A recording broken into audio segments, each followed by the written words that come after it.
তো দর্শক বন্ধুরা কেমন আছেন আপনারা? আমরা দুই দোস্ত ঘুরতে আসছি।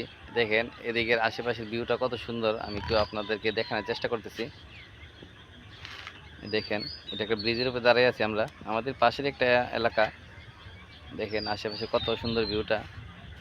আর একটা কথা বলবো, কথাটার জন্য ভিডিওটা করার উদ্দেশ্য, দেখেন আমি আমার বন্ধু, আমরা দুইজন একই সাথে চলি। আমাদের বয়স সেম বয়স। দেখেন তারে লাগে ইয়ং ছেলের মতো, আর কারে কেমন লাগে দর্শক বন্ধুরা ভিডিওটা তার মাধ্যমে আপনাদের কাছে মতামত দিতে চাই। আমাদের দুই দোস্ত থেকে কারে আপনাদের কাছে ভালো লাগে এটা কমেন্টে আমি জানাবেন। রোগা হয়ে গেছি।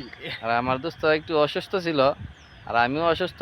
দর্শক বন্ধুরা, যে শরীরটা ভালো কথাগুলা না। বলার জন্য আপনাদের কাছে মানে এই ভিডিওটা করার উদ্দেশ্য। তো বয়স যাদের 35 থেকে 40-এর কাছাকাছি আছে, তারা খাবার দাবার অবশ্যই কন্ট্রোল করে খাইবেন। কারণ এখন যদি এই বয়সে খাবার দাবার কন্ট্রোল না করতে পারেন, তাহলে ডাক্তারের বেশি দূর হইব আমাদের মতন। আমরা অনেক ডাক্তার দেখাইছি। তো খাবার দাবার অবশ্যই কন্ট্রোল না করলে, যদি সুস্থ থাকতে চান, সুস্থ শরীর আর সুস্থ মন, ভালো থাকতে চান, তাহলে অবশ্যই খাবার দাবার আপনার কন্ট্রোল করতে হইব। খাবার দাবার আর কন্ট্রোল মন ফ্রেশ করবেন। করলে ঘুরতে। আর মাঝে মাঝে অনেক ব্যস্ততা ওখানে, সবারই যারা জব করেন, চাকরি করেন, কাজ করেন, সবাই ব্যস্ত থাকে। ওই সব ব্যস্ততার মাঝে মাঝে মাঝে ধরেন একটু ঘুরবেন, মন ফ্রেশ হইব। আর মন ফ্রেশ হওয়া মানেই আপনি সুস্থতা লাভ করতে পারবেন। তো কথাগুলা দর্শক বন্ধুরা কেমন লাগছে, আর আমরা দুই বন্ধুরা কেমন লাগে, কারে কেমন লাগে, কমেন্টে জানাবেন। আপনাদের কমেন্টের অপেক্ষায় আছি। আসসালামু আলাইকুম, ধন্যবাদ।